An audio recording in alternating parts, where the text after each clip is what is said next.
রাজ্য ফুটবল সংস্থা পরিচালিত C division final football tournament সম্পন্ন হল মঙ্গলবার। এদিন সন্ধ্যায় উমাকান্ত ময়দানে সবুজ গালিচা মাঠে বিবেকানন্দ ক্লাব মুখোমুখি হল স্বামী বিবেকানন্দ ক্লাবের। ম্যাচের শুরু থেকে শেষ পর্যন্ত দু দলই রোমাঞ্চকর ফুটবল উপহার দিল ময়দানে।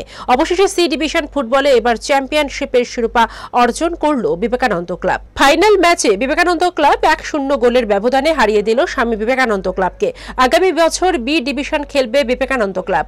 ফাইনাল ম্যাচে এদিন উমাকান্ত ময়দানে অতিথিদের মধ্যে উপস্থিত ছিলেন আগরতলা পুর নিগমের মেয়র দীপক মজুমদার, আজকের ফরিয়াদ পত্রিকার কর্ণধার সানিদ দেবরায়, রাজ্য ফুটবল সংস্থার সভাপতি তথা আগরতলা প্রেস ক্লাবের সভাপতি প্রণব সরকার সহ টিএফ এর অন্যান্য প্রতিনিধিরা। ফাইনাল ম্যাচ শেষে চ্যাম্পিয়ন দলের হাতে ট্রফি তুলে দিলেন পুর নিগমের mayor Dipak Majumdar. Runners trophy তুলে দিলেন রাজ্যের অন্যতম বিশিষ্ট সাংবাদিক তথা আজকের ফরিয়াদ পত্রিকার কর্ণধার সানিদ দেবরায়।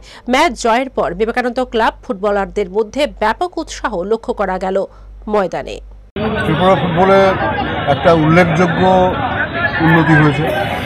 আমি তো স্মরণকালের মধ্যে আমার মনে হয় না সি ডিভিশনের খেলায় এত লোক দেখেছি। 1 নম্বর।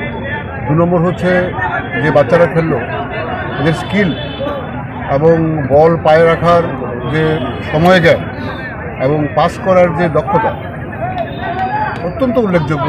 এ নিয়ে কোনো ভুল নেই। ত্রিপুরা ফুটবল সামনের দিকে এগোচ্ছে। এখন সি ডিভিশনের খেলা আমরা যেটা দেখলাম মাঠের এই অবস্থা, এরপরে রয়েছে রাখাল স্মৃতি, এরপরে রয়েছে বি ডিভিশন, এরপরে রয়েছে